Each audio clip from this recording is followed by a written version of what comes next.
At the beginner level, sure, speedrunning is a hobby. You know, you get a 30-minute 16-star time and you're pretty happy, and that's great. For some people, speedrunning stops there and it just stays a hobby, and that's totally fine. Do a few runs, improve your time a bit, make new friends, learn new games. Everything around this revolves around having a good time while playing your favorite games.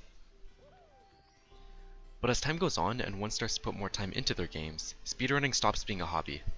Getting a better time starts being more fulfilling and slowly transcends past a hobby and turns into a passion. And it's this passion that's a major driving force of any successful speedrunner, of anyone who's pushed their game's time down to their goal, whether it just be a personal best or a new world record. And it's pretty clear when someone surpasses their goal. I got so nervous. Everyone exhibits these feelings differently.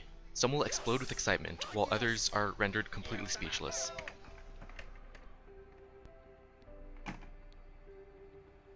It's not a feeling that can be conveyed into words, but it's powerful enough to break language barriers.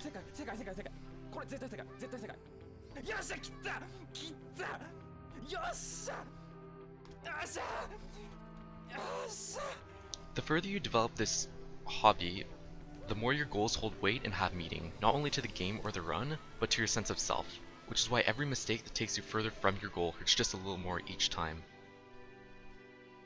But people push on, not only for the time or the leaderboard ranking or the money.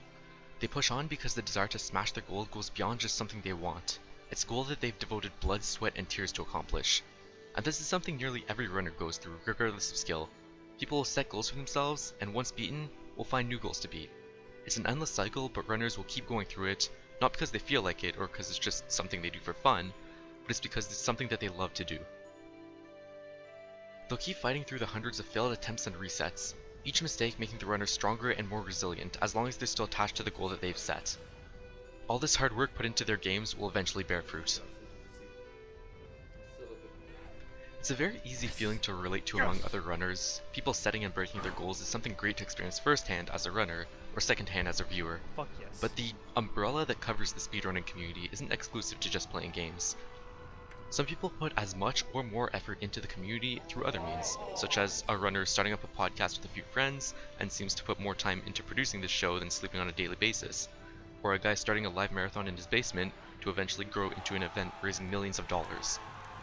Or a small-time streamer with 500 followers making a video to showcase records of his game and then turning around and starting working on more games on a regular basis. And although not as many people can relate to running a podcast or organizing a marathon or creating real content, they're still very accepted into the community because it's clear that they love speedrunning and their goals are just doing what's best for the community, just like every other runner. Sure, people butt heads more often than you'd like to think, but at the end of the day, we're all in it for the same reason.